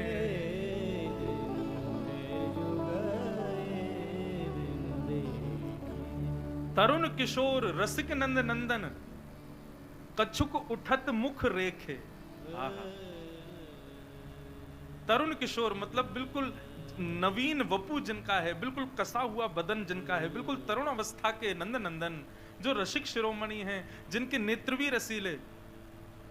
वल्लभाचार्य जी गाते हैं ना, अधरम मधुरम वदनम मधुरम चलितम मधुरम हसितम मधुरम मधुराधिपते अखिलम मधुरम। मधुराष्टकम में श्री वल्लभाचार्य जी कहते हैं ठाकुर जी के आप एक अंग को नहीं कह सकते कि ये मधुर नहीं है। आपके सामने कोई कहे देखना ये बालिका कितनी सुंदर है, कितनी भी सुंदर हो उसमें एक कमी तो निकल ही आएगी। ये बालक कितना सुंदर है, कितना भी सुंदर हो उसमें एक कमी तो होगी ही होगी। लेकिन हमारे बिहारी जी में कोई कमी नहीं है। जब नृसिंह भगवान प्रकट हुए तो प्रहलाद से बोले, प्रहलाद सबको डर लग रहा है मेरे रूप से, तुमको डर नहीं लग रहा? तो प्रहलाद ने पता क्या उत्तर दिया? बोले ठाकुर जी क्षमा करना, आप जब आए ना तो मैंने सोचा कि मैं आपको नीचे से ऊपर तक पूरा देखूंगा, पर क्या करूं, जब से आप आए हो मैं आपके चरणों को ही देख रहा हूं, मैं उसी से ही भर नहीं पा रहा, तो ऊपर कैसे देखूं? जब से आप आए हो मैं आपके चरण ही देख रहा हूं। लोग कैसे आपके मुखमंडल को देख पा रहे हैं? मैं तो चरणों से ही भर नहीं पाया अभी तक। चरणों से जब ऊब जाऊंगा तब घुटना देखूंगा, फिर कटिभाग देखूंगा, फिर वक्ष देखूंगा, अंत में मुख देखूंगा ना। पर क्या करूं, जब से आप आए हो मेरी दृष्टि तो चरणों में ही है। सोचो ठाकुर जी कितने सुंदर है। हम बिहारी जी जाते हैं 2 मिनट में बाहर। महाराज स्थिति तो ये कि बिहारी जी गए, शरीर बाहर आ गया, लेकिन नेत्र चित्त वृत्ति तन मन पूरा सब भीतर ही रह गया बिहारी जी के पास ही। फिर कहां जा रहे हैं, क्या कर रहे हैं, कैसे बैठ रहे हैं, कुछ समझ ही नहीं आ रहा है। ये स्थिति। जब गोसाई जी ने कुम्मन दास जी का ये भाव सुना ना, बोले बताओ ये 2 किलोमीटर चल के 10 मिनट में ये हालत है, ये द्वारिका तो दूर की बात, गोवर्धन की सीमा से बाहर पैर रखते इनके प्राण निकल जाएंगे। कुम्मन दास जी को हृदय से लगा कि गोसाई जी पता है क्या बोले? बोले कुम्मन दास, तुम्हारी सामर्थ्य नहीं है कि तुम उनको याद करो, तुम्हारी सामर्थ्य नहीं है कि तुम उनके लिए व्याकुल हो, वास्तव में तो ठाकुर जी तुम्हारे लिए व्याकुल हैं। तुम दौड़ के जाओ वापस, उन्हीं के पास ही रहो। तुम व्याकुल नहीं हो, वो व्याकुल हैं तुम्हारे लिए। इसका मतलब बिहारी जी को देखे बिना यदि कभी हृदय में कुतूहल हो, बिना कथा सुने विचलित मन हो जाए, तो यही समझना आप नहीं हो, वो विचलित हैं आपके लिए। हमारे मन में कभी विचलन होता ही नहीं बिहारी जी से मिलने के लिए, कभी विचलन होता ही नहीं वृंदावन जाने के लिए, तो निश्चित है कि आप उनकी गणना में ही नहीं हो। लेकिन चित्त वृत्ति व्याकुल हो जाए, व्याकुलता ये भक्ति का प्रमाण है बंधुओं। जैसे सबके प्रमाण पत्र होते हैं ना, ये बहुत बढ़िया गायक, प्रमाण क्या, ये पत्र देखो, प्रमाण पत्र, इन्होंने LLB की है, लॉयर हैं, क्या प्रमाण पत्र देखो, मास्टर्स की है, प्रमाण पत्र देखो, ये भक्त हैं। प्रमाण क्या है? व्याकुलता भक्ति का प्रमाण है। यदि व्याकुल हृदय नहीं है तो भक्त कहना बंद कर दीजिए, आप भक्त हो ही नहीं है। व्याकुलता, दीनता, कितने सारे पॉइंट निकल के आते हैं। कोई लिखने वाला हो तो लिखा करो इनको, ये बढ़िया बातें हैं। यहाँ पे हम नहीं बोलते, यहाँ बैठ के पता ही नहीं कहाँ से भाव आते हैं। कई बार तो हमें ही लगता है कि हम भी कॉपी पेन लेके बैठे, जो बोला हम खुद लिख लें। ये बात है। व्याकुलता भक्ति का प्रमाण। किते दिन वे जुगे। अच्छा देखो एक और बात कहें, ये सब पद हम हर कथा में नहीं सुनाते, ये भी कहीं कहीं प्रकट होते हैं, और ये यहाँ प्रकट हो रहे हैं। इसका मतलब ये बिहारी जी की इच्छा है। नहीं तो कथाएं तो सब जगह होती हैं, सब जगह पद नहीं आते इतनी जल्दी वाणी पर, इतनी जल्दी कथाएं याद नहीं आती। यहाँ बार बार ये भक्त चरित्र याद आ रहे हैं, इसका मतलब इस स्थान का भी प्रभाव है। भरतपुर में निश्चित बिहारी जी विराज रहे हैं, रसिक जन विराज रहे हैं, इसीलिए ये भाव प्रकट हो रहे हैं। तो सच्चिदानंद रूपाय, भगवान के सत्य चित और आनंद रूप हैं। ये भगवान के 3 रूप। विश्वोत्पत्त्यादि हेतवे, विश्व की उत्पत्ति, पालन और प्रलय, 3 क्रियाएं जो करते हैं। तापत्रय विनाशाय, 3 प्रकार के तापों को जो विनाश करते हैं, ऐसे श्री कृष्ण को हम प्रणाम करते हैं, ऐसे श्री बिहारी जी को हम प्रणाम करते हैं। बंधुओं एक बात और मैं थोड़ा प्रकाशित करूं, भक्ति करने से, भगवत सानिध्य लेने से आपके जीवन में कभी कष्ट नहीं आएगा, विपत्ति नहीं आएगी, ऐसा कभी मत सोचना। आप जिस पृथ्वी पर रहते हैं, इस पृथ्वी को शास्त्रों में कहा गया दुखालयम शाश्वतम। क्या कहा गया? दुखालयम। विद्या पढ़ने बालक कहां जाते हैं? विद्यालय। भोजन करने कहां जाते हैं? भोजनालय। कार्य करने कहां जाते हैं? कार्यालय। पुस्तक पढ़ने पुस्तकालय। ऐसे ही जैसे पुस्तकालय में पुस्तक ही मिलती है, भोजनालय में भोजन ही मिलता है, विद्यालय में विद्या ही मिलती है, कार्यालय में कार्य ही होते हैं, ठीक वैसे ही दुखालय में केवल दुख ही मिलता है, सुख नहीं है यहाँ पर। इसलिए भले ही मैं व्यास मंच पर बैठा हूं और आप लोग नीचे बैठे हो, इससे ये मत सोच लेना कि इनके जीवन में कोई कष्ट नहीं होगा, इनके जीवन में कोई दुख नहीं है, इनके जीवन में कोई विपत्ति नहीं, कोई प्रधानमंत्री बन गया तो वो दुखी नहीं है ना। जन्म लिया है यदि संसार में तो हो ही नहीं सकता कि उसके जीवन में दुख नहीं आवे। दुख तो आएगा, कष्ट तो आएगा, पीड़ा तो आएगी, परंतु भक्ति का मार्ग अपनाने से दुख दूर नहीं होते। भक्ति का मार्ग अपनाने से केवल इतना होता है कि ठाकुर जी आपको बल प्रदान कर देते हैं उन दुखों से जूझने के लिए, उन दुखों के भवसागर को पार करने के लिए। क्या मीराबाई के जीवन में कष्ट नहीं आया? करमेती बाई, उनके जीवन में कष्ट नहीं आया? कर्माबाई, सबके भक्तों के चरित्र पढ़िए ना, सबके जीवन में कष्ट आया, पर भक्ति का प्रभाव ऐसा रहता है कि एक प्रकार से मैं आजकल अपनी कथा में कहता हूं, भक्ति क्या है? भक्ति एनेस्थीसिया का इंजेक्शन है। जैसे इंजेक्शन एनेस्थीसिया का लग जाए, फिर डॉक्टर भले कितनी भी चीर फाड़ कर ले, आदमी को पता ही नहीं चलता कि मेरे साथ क्या हुआ। काटा तो गया है, ऑपरेशन तो हुआ है, ब्लड तो निकला है, चीरा तो लगा है, लेकिन उसको कष्ट नहीं हो रहा है। क्यों? इंजेक्शन का असर है, सुन्न पड़ गया है। ठीक वैसे ही बंधुओं, ये भक्ति भी सुन्न करने वाला एक इंजेक्शन है। एक बार जब भक्ति का भाव लग जाता है ना, तो फिर व्यक्ति के जीवन में कष्ट तो आएंगे, लेकिन उसको अनुभव नहीं होगा, उसको पता नहीं लगेगा, उसकी अनुभूति में नहीं आएंगे।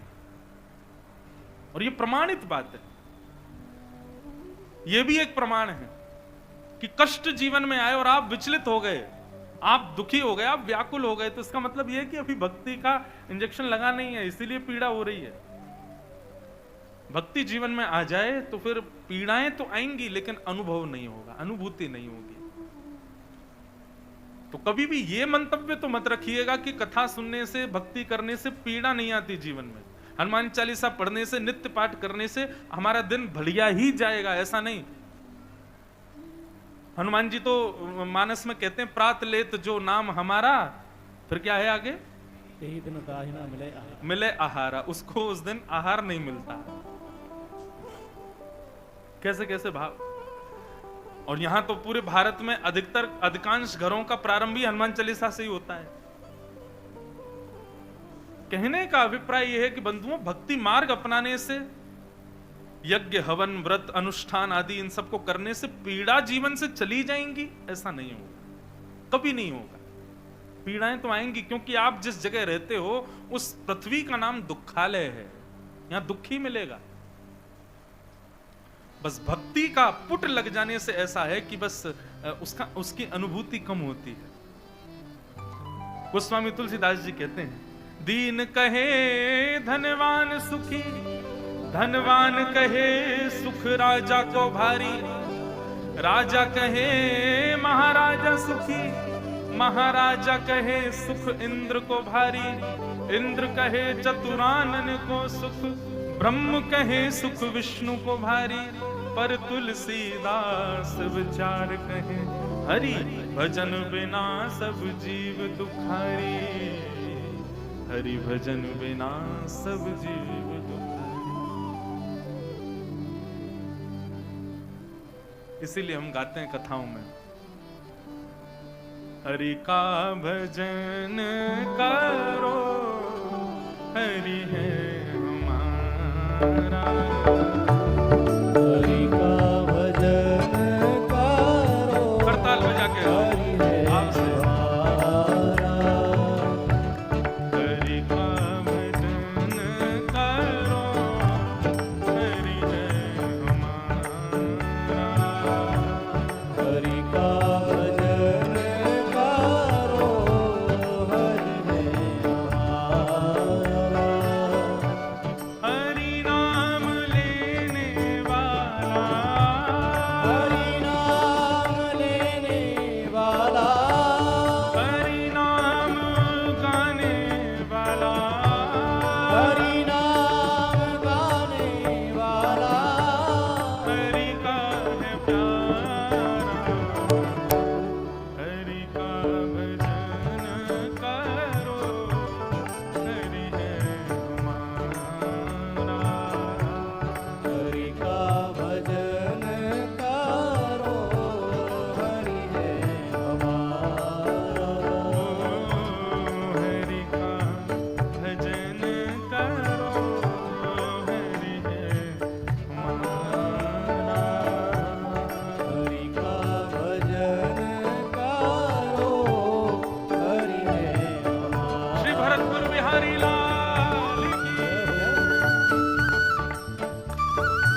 यही हरि दीन बंधु, यही हरि दीन बंधु, यही हरि करुणा सिंधु, यही हरि करुणा सिंधु। नमो बारंबार हरि का भजन करो,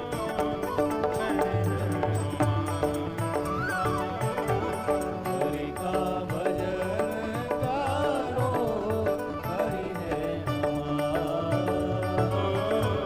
हरि का भजन करो, हरि है हरि का भजन करो, हरि है हमारा।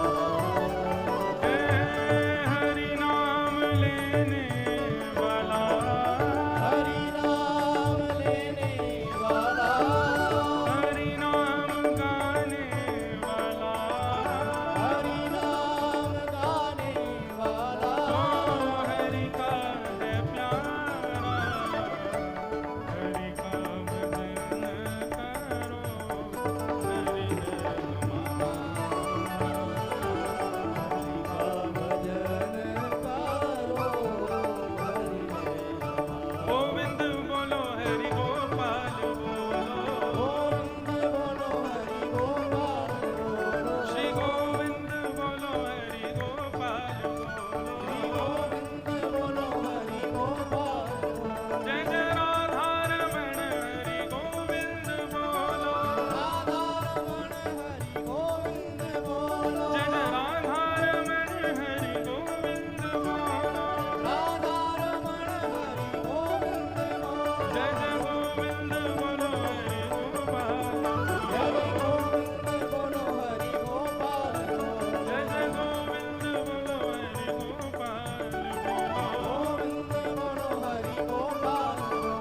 श्री राधा रमण हरि गोविंद बोलो, राधा रमण हरि गोविंद बोलो, श्री राधा रमण हरि गोविंद बोलो, राधा रमण हरि गोविंद बोलो। जय गोविंद बोलो हरि गोपाल बोलो, गोविंद बोलो हरि गोपाल बोलो, जय गोविंद बोलो हरि गोपाल, जय गोविंद बोलो हरि गोपाल बोलो, जय जय गोविंद बोलो हरि गोपाल, जय जय गोविंद बोलो हरि गोपाल बोलो, जय जय गोविंद बोलो हरि गोपाल, जय जय गोविंद बोलो हरि गोपाल बोलो। श्री राम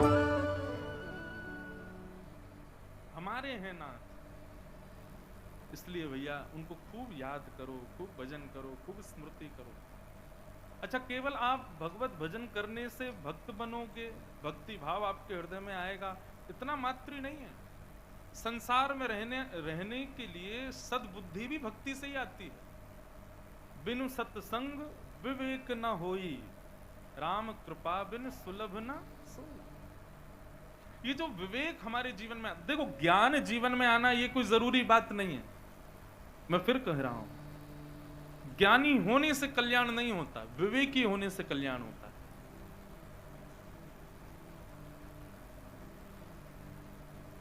आज हमारे भारत का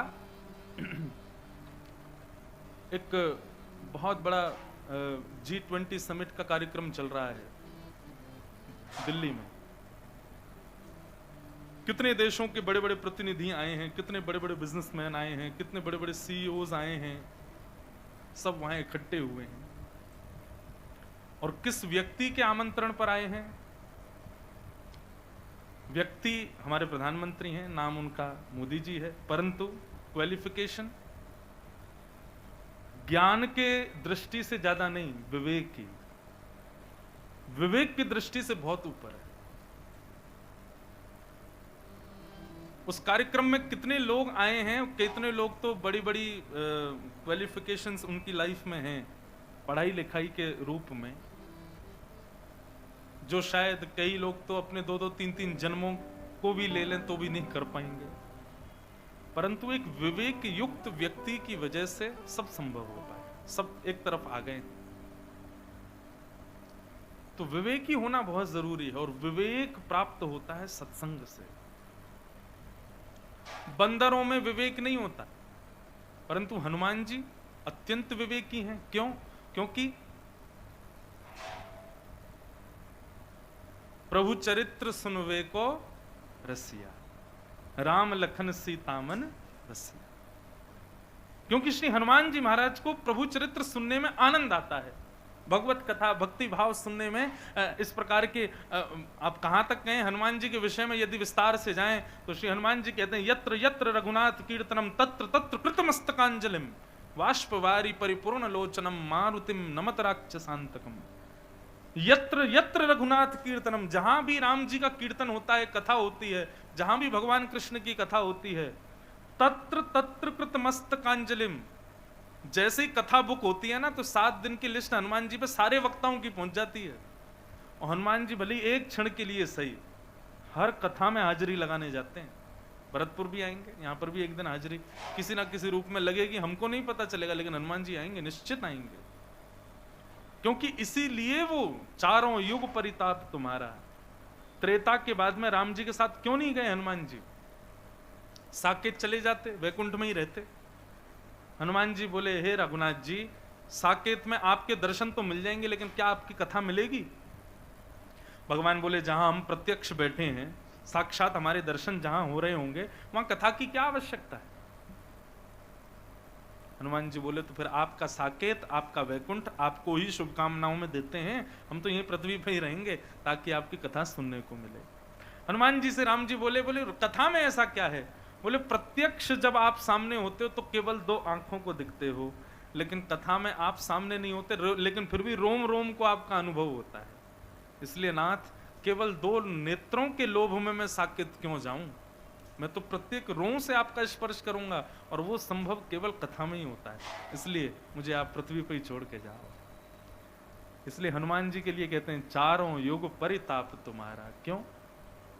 कलयुग में भी हैं हनुमान जी, और क्या करते हैं पूरे दिन? केवल यही करते हैं, कहां कथा हो रही है, कैसी चल रही है, क्या हो रहा है, उस कथा में उनको आना। एक क्षण के लिए इस सैया में जरूर आते हैं हनुमान जी। अच्छा, हनुमान जी की पहचान क्या? कथा में हनुमान जी आए, हमें कैसे पता चले? तानपुरा स्वर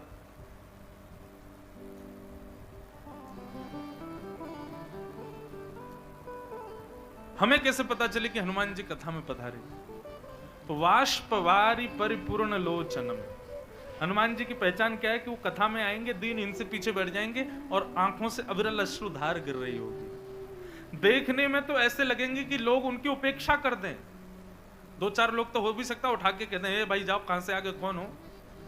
परंतु हनुमान जी ऐसे दीनहीन बन के आएंगे, नेत्रों से अविरल अश्रुधार गिर रही होगी, और आकर के कथा में बैठते हैं निश्चित। तो भगवत कथा में प्रीति होना, यही हमारी विवेक को श्रेष्ठ बनाता है। बिनु सत्संग विवेक न होई, राम कृपा बिन सुलभ न सोई।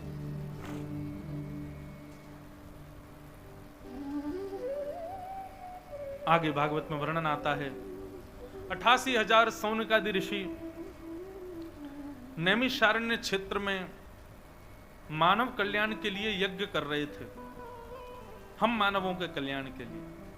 परंतु अनेक वर्षों में पूर्ण होने वाला यज्ञ 2-4 दिनों में ही सब सौनकादि ऋषि परेशान हो गए, क्या करें, मानव कल्याण कैसे होगा? तभी वहां सूत जी महाराज का आगमन हुआ, और सूत जी से उन्होंने एक प्रश्न किया। और वो प्रश्न क्या किया कि श्रेयसाम यद भवेत् श्रेय पावनानां च पावनम कृष्ण प्राप्ति कर्म सस्वत साधनम तत्पदाधुना। महाराज, इस कलयुग में भगवत प्राप्ति का श्रेष्ठ से श्रेष्ठ साधन बताइए। सूत जी महाराज ने यह प्रश्न किया, और सौनकादियों के इस प्रश्न पर सूत जी अब कहना प्रारंभ करते हैं। बोले, भैया, इस कलिकाल में भगवत प्राप्ति का सर्वश्रेष्ठ साधन यदि कोई है तो वो है सत्संग, और उस सत्संग में भी श्रीमद् भागवत की कथा। आज महात्म्य है ना भागवत का, महत्व बताया जाएगा, क्या क्या महत्व है। तो काल व्याल मुखग्रास त्रास निर्णास हेतवे श्रीमद् भागवतम शास्त्रम कलौ कीरेण भाषितम्। भागवत की कथा सबसे श्रेष्ठ सत्संग है। क्यों? क्योंकि श्रीमद् भागवत में 4 वेद, 18 पुराण, 18 उपपुराण, 18 महापुराण, इतिहास आदि जितने भी हमारे धर्म ग्रंथ हैं, उन सबका सारम सारम समुद्वतम, सबका सार विद्यमान है भागवत में। इसलिए भैया भागवत यदि श्रवण कर लोगे तो इसका मतलब यह है कि आपने संपूर्ण वेद, वेदांत, उपनिषद, शास्त्र सबका ज्ञान आपको प्राप्त हो जाएगा। इसलिए भागवत की कथा सुनो। भागवत के विषय में बताते हुए सौनकादि ऋषियों ने कहा, भैया ये भागवत की कथा सबसे पहले किसने किसको सुनाई? बोले सबसे पहले ये भागवत की कथा सनक सनंदन सनातन सनत कुमारों ने नारद जी को सुनाई। कैसे सुनाई तब बताते हैं। बोले नारद जी महाराज पृथ्वी पर भ्रमण कर रहे थे और ढूंढ रहे थे, भैया ये पृथ्वी बड़ी योग्य है। इसकी योग्यता जानने के लिए श्री नारद जी महाराज पृथ्वी पर भ्रमण कर रहे थे। कहां कहां गए? अहम तुम पृथ्वीम यातो ज्ञात्वा सर्वोत्तमामिति पुष्करम च प्रयागम च काशीम गोदावरीम तथा हरिक्षेत्रे कुरुक्षेत्रे श्रीरंगम सेतु वंदनम एवमादिषु तीर्थेषु ब्रह्माण इतस्ततः। सब जगह गए, सारे तीर्थों में जाकर के नारद जी ने दर्शन किया, परंतु नारद जी के हृदय को शांति नहीं मिली।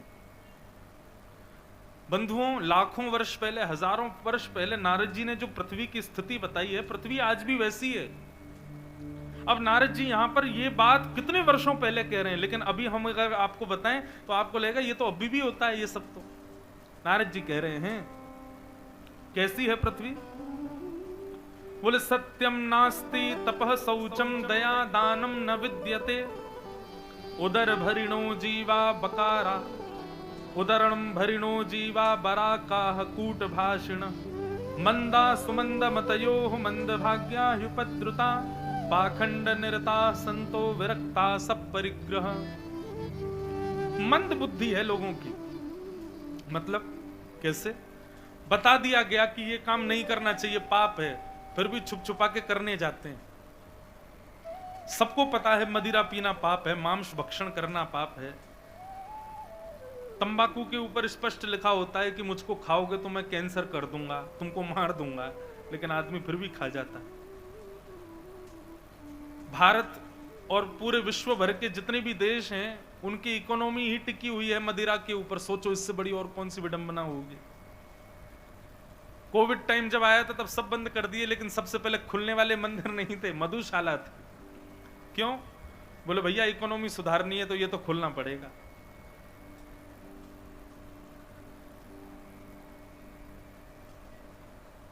कैसी स्थिति है? ये मंद बुद्धि नहीं है तो क्या है बताइए? मांस भक्षण, बस 8 मिनट का सुख मिलता है भोजन करने में। कितनी देर का? 8 मिनट। और वो भी हर मिनट में भोजन का स्वाद जो है वो कम होता चला जाता है। 8 मिनट के सुख के लिए एक परिवार को नष्ट करके खा जाते हैं हम लोग। किसी की मां को खा जाते, किसी के पिता को खा जाते, केवल 8 मिनट के जीव के सुख के लिए। स्वाद केवल तब तक है जब तक वस्तु जीव में, उसके नीचे उसका स्वाद नहीं पता होता। पेट भरना ही तो है बस वो 8 मिनट के लिए एक जानवर को मार देते हैं हम लोग। ये मंद बुद्धि नहीं है तो क्या है? नारद जी महाराज कह रहे हैं, बोले भैया मंदा सुमंद मतयो, मंद बुद्धि है, मंद भाग्या युपद्रुता, इनका भाग्य भी मंद हो चुका है कलयुग के लोगों का। और कैसे हैं कलयुग के लोग? बोले सत्यम नास्ति, सत्य तो बोलते ही नहीं है। तपह नास्ति, तप तो करते नहीं, भजन नहीं करते, दिखावा करते हैं केवल भजन करने का, ताकि अगल बगल पीछे वालों को पता चले ये भगनानंदी है, इसलिए भजन कर रहे हैं। शौचम नास्ति, पवित्रता नहीं है, केवल बाहरी पानी से नहा लेते हैं, अंदर बहुत कचड़ा भरा पड़ा है, अंदर दूसरों के प्रति बड़ी दूषित भावना है, पवित्र नहीं है। सत्यम नास्ति, तपह नास्ति, शौचम नास्ति, दया नास्ति, दानम नास्ति, कुछ भी नहीं है। सबका केवल एक आडंबर मात्र है, नाटक मात्र है। और बोले उद्देश्य क्या है कलयुग के लोगों के जीने का? बोले उदर भरिणो जीवा, केवल पेट भरने के लिए जी रहे हैं, केवल पेट भरने के लिए ही क्रिया कर रहे हैं, भाग दौड़ कर रहे हैं। हर तरफ है जगह, जगजीत सिंह की गजल है, हर तरफ है जगह बेशुमार आदमी, फिर भी तन्हाइयों का शिकार आदमी, सुबह से शाम तक बोझ ढोता हुआ, चैन खोता हुआ, बार बार आदमी, हर तरफ है जगह। सुबह से शाम तक मेहनत करते हैं हम लोग, लेकिन उद्देश्य क्या है? केवल भोजन, पेट भरना चाहिए। जॉब कर रहे हैं, बिजनेस कर रहे हैं, सबके पीछे उद्देश्य यही है हमारा। उदर भरिणो जीवा, ये हमारे जीवन का उद्देश्य है। बंधुओं, ये प्रश्न होना चाहिए, हमारे जीवन का उद्देश्य क्या है? हम क्यों जी रहे हैं? क्यों, क्या क्या करने आए हैं पृथ्वी पर हम? क्योंकि जो हम कर रहे हैं वो तो सभी लोग कर रहे हैं, तो फिर उनमें हम में अंतर क्या रह गया? उद्देश्य क्या है? ये प्रश्न व्यासपीठ से है आप लोगों के लिए, 7वें दिन उत्तर देना मुझको इसका। जिसको भी समझ आए, बीच में भी जिसको समझ आ रहा हो, अपना उत्तर लिख करके मुझे देना। जिसका उत्तर सबसे बढ़िया लगेगा मैं मंच से बोलूंगा उसका। आपके जीवन का उद्देश्य क्या है? क्यों जी रहे हो आप, या क्यों आए हो इस पृथ्वी पर? इस पर विचार कीजिए। सबका होमवर्क है, 6 बजे के बाद क्या करोगे? केवल यहाँ पकवान खा के सोने थोड़ी जाना है। 7 दिन तक आपका ये तो क्लासरूम है, वो घर जाके होमवर्क करो, यही सोचो उद्देश्य क्या है हमारा। और जिस भाव पर टिक जाओ कि हाँ यही है उद्देश्य, हमको लिख के देना फिर व्यासपीठ को। मैंने मुंबई में कथा थी कुछ दिन पहले, वहां पर बोला था विश्राम वाले दिन इतने सारे पत्र आए, तो सबका उद्देश्य देख करके सच बता रहा हूं, मैं तो निकल चुका था, मेरी फ्लाइट थी। फ्लाइट में जब देखा तो नेत्र सजल हो गए। पहले किसी ने तो लिखा पहले दिन हमारा उद्देश्य कुछ और था, लेकिन 7 दिन कथा सुनने के बाद उद्देश्य कुछ और हो गया। ये पहचानिए, जानिए हम क्यों जी रहे हैं, क्यों। और ये बात मैं नहीं कह रहा हूं, आद्य गुरु शंकराचार्य कहते हैं, को हम कस्तम कुत आयात, को में जननी को में तात। मैं कौन हूं, आप कौन हो, हमारे मां कौन है, हमारे पिता कौन है, हम क्यों आए हैं पृथ्वी पर। और हम हर दिन जीवित जी रहे हैं, रात्रि में मरणासन अवस्था में चले जाते हैं, सुबह पुनः जी रहे हैं। उसका मतलब ठाकुर जी हमको जीवित रखे हैं, तो मतलब कुछ करवाना चाहते हैं हमसे। क्या करवाना चाहते हैं? अपना उद्देश्य पहचानिए, जानिए। क्षमा करना, कोविड की लहर आई थी बीच में, बहुत भयानक। कितने संबंधियों ने, कितने अपनों ने, कितने परिवारी जनों ने हमारा साथ छोड़ दिया उस बीच में, कितने मित्र परिकरों ने हमें छोड़ दिया। बहुत ध्यान से सुनो कथा। परंतु हम फिर भी जीवित बैठे हैं, उससे भी निकल के आ गए। इसका मतलब क्या है? ठाकुर जी का कोई ना कोई तो कार्य है जो हमसे वो संपन्न कराना चाहते हैं, इसीलिए हम हर दिन जीवित हैं। ढूंढो, पहचानो, जानो उस बात। इसलिए अपने जीवन का उद्देश्य क्या है, ये आप सबके लिए होमवर्क है, इसको पूरा करो। और जिसको जब समझ आ जाए, बुद्धि ठौर हो जाए, स्थिर हो जाए, बोले यही उद्देश्य है, लिख करके हमको देना व्यासपीठ पर, हम देखें भाई क्या सीख रहे हो आप लोग। उदर भरिणो जीवा, नारद जी कहते हैं केवल पेट भरने के लिए जी रहे हैं संसार के लोग। बरा का कूट भाषण, और क्या कहते हैं, बोले पाखंड निरताह संतो विरक्ता सपरिग्रह। बोले संत नहीं रह गए, संतों के नाम पर केवल पाखंड रह गया है। केवल और केवल अपने प्रभाव से सबको रिझाने में लगे हुए हैं संसार के लोग। ये अपने आप को संत कहने वाले, वैष्णव कहने वाले, सब नहीं है बंधुओं ऐसे, पर अधिकतर ऐसे ही हैं। सब नहीं है, गिनती के हैं, केवल एक उंगली में ही गिन जाएंगे इतने लोग वास्तविक हैं। बाकी तो सब लोगों ने केवल और केवल भक्ति को भी, और इस व्यास मंच जैसे पवित्र स्थान को भी केवल और केवल दूसरे कार्यों के लिए इसका प्रयोग करते हैं। हम खुद कह रहे हैं मंच से, बस इतना कह दें, व्यासपीठ मांगने के लिए नहीं है, व्यासपीठ तो देने के लिए है। और देने के लिए भी कोई साधारण नहीं, श्री कृष्ण को प्रदान करने के लिए व्यासपीठ मिलती है। बहुत बड़ा दायित्व है व्यास के ऊपर। और व्यास उस दायित्व को नहीं समझता, इसके लिए उसको भोगना पड़ेगा।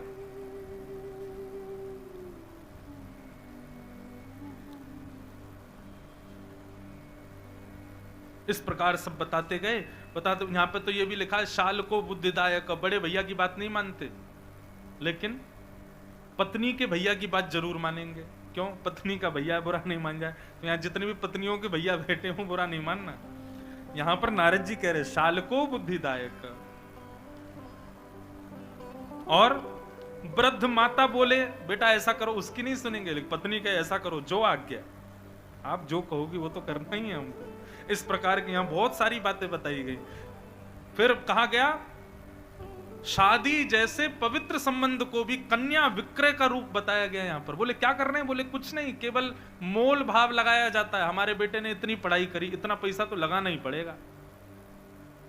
बेटे को इसी भाव से पढ़ा रहे, बेटा ज्यादा पढ़, क्यों? तभी बढ़िया घर की लड़की मिलेगी, तभी बढ़िया पैसा लगेगा शादी में। मोल भाव होता है, कन्या विक्रय होता है, वर विक्रय होता है।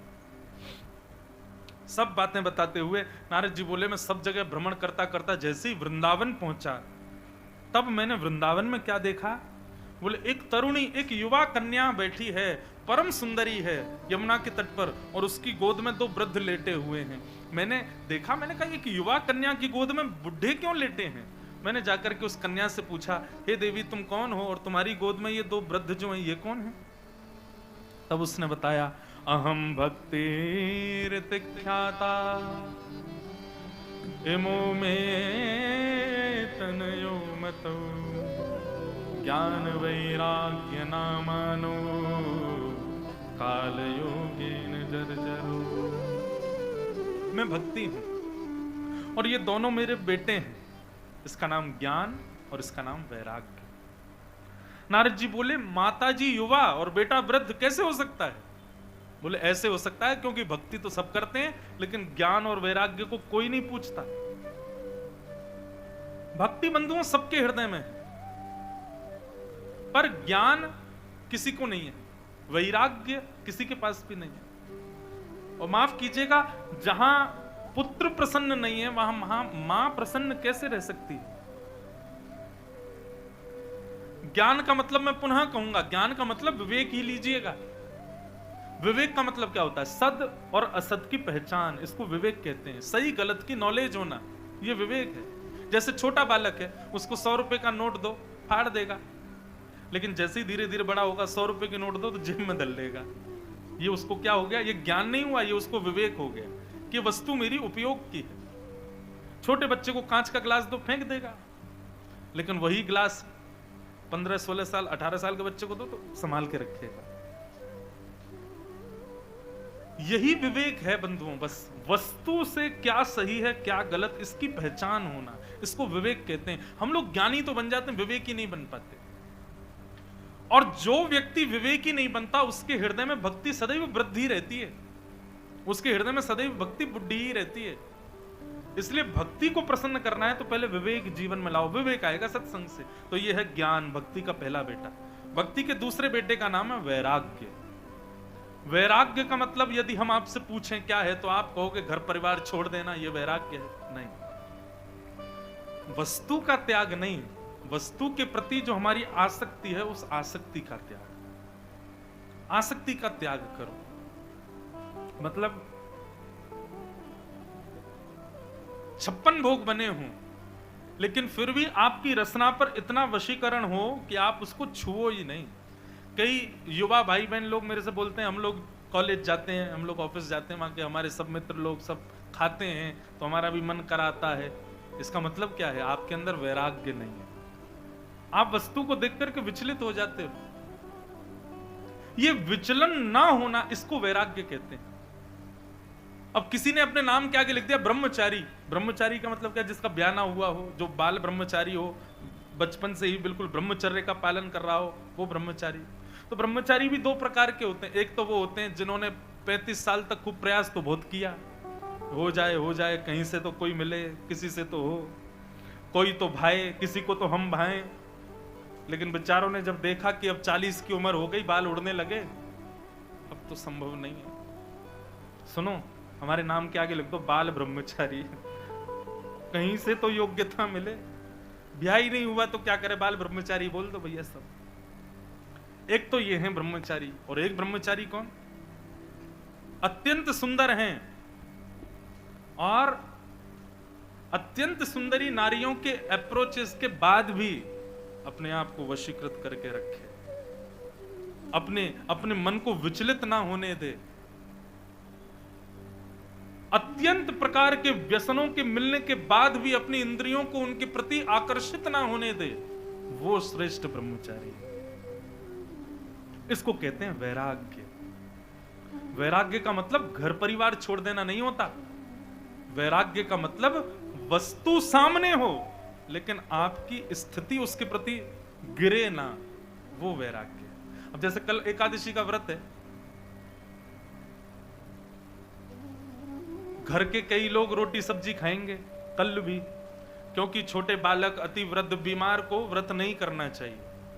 लेकिन जिनके व्रत होते हैं वो लोग कैसे रहते हैं, भैया सुनो हमारे सामने मत खाओ रोटी, क्यों, अब तुम खा रहे हो मन हमारा हो रहा है। ये आपका व्रत उसी समय टूट गया जिस समय आपका मन हो गया कि ये खा रहा है मैं भी खा लूं, कब द्वादशी आएगी, कब हमारा व्रत टूटे। व्रत उसी समय टूट जाता है जिस समय आप वस्तु के प्रति आकर्षित हो गए। अब अभी परसों वो थी जन्माष्टमी, तो जन्माष्टमी के दिन हमारा व्रत कुछ ज्यादा ही खतरनाक वाला करते हैं। कुछ नहीं पाएंगे, रात में ठाकुर जी का अभिषेक करेंगे, उसके बाद अभिषेक का ही जो चरणोदल होगा उसको पंजीरी में मिला के पाएंगे, उसी से ही व्रत तोड़ेंगे। अब मेरे साथ में दिक्कत यह है कि मेरे संग इतने सारे लोग रहते हैं, मैं जो करूं जबरदस्ती इनको भी करना पड़ता है सबको। अब हम लोग आ रहे थे ऊना से, हिमाचल प्रदेश से, तो एक पंडित जी यहाँ तो नहीं आए वो, अब वो रास्ता में उनको ढाबे के नाम पढ़ाई दे में, गुरुजी आज पता नहीं क्यों ढाबे के नाम और दिनों से ज्यादा बड़े दिखाई दे रहे हैं, आलू के पराठे और ये वो, बोले आज कुछ ज्यादा ही दिखाई दे रहे हैं मुझको, बाकी के दिन इनकी तरफ दृष्टि भी नहीं जाती है, आज आलू का पराठा लिखा हुआ इतना बड़ा दिखाई दे रहा है कि आज चश्मे की भी जरूरत नहीं है। मैंने कहा महाराज आपका व्रत टूट गया। क्यों? क्योंकि वस्तु का नाम सुनते ही आपकी जीभ में पानी आ रहा है, तो उसका मतलब आपका व्रत टूट गया। ये व्रत थोड़ी है, व्रत का मतलब ये है कि आपने अन्न छोड़ने की प्रतिज्ञा की और उस समय 56 प्रकार के व्यंजन भी आ जाएं तो भी आपका मन उसके प्रति विचलित ना हो, तो समझो आप व्रत कर रहे हो। इसको कहते हैं वैराग्य। क्या कहते हैं? मतलब उपभोग की वस्तु सामने हो लेकिन आप अपने ऊपर इतना वशीकरण कर लो। हमारे पूज्य पिताजी महाराज कथा में कहते हैं, देखना इंद्रियों के ना घोड़े भगे, कब? उनमें हरदम जो संयम के कोड़े पड़े, अपने रथ को सुमार्ग लगाते चलो।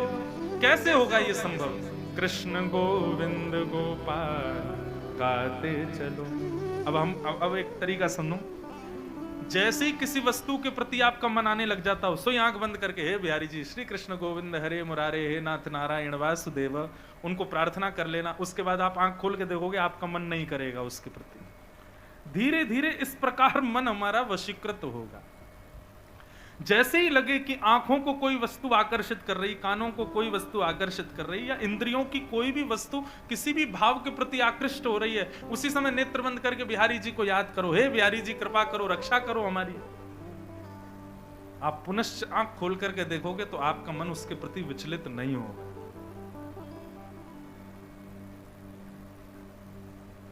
अब कल एकादशी व्रत है, तो जिन जिन के घर में लोग अन्न खाएं उनके सामने ही खड़े होना, खाओ हमारे सामने, और जैसे ही मन करे से हे बिहारी जी हे कृष्ण गोविंद हरे मुरारे हे नाथ नारायण वासुदेव, आप जैसे ही आंख खोल करके देखो आपका मन नहीं करेगा।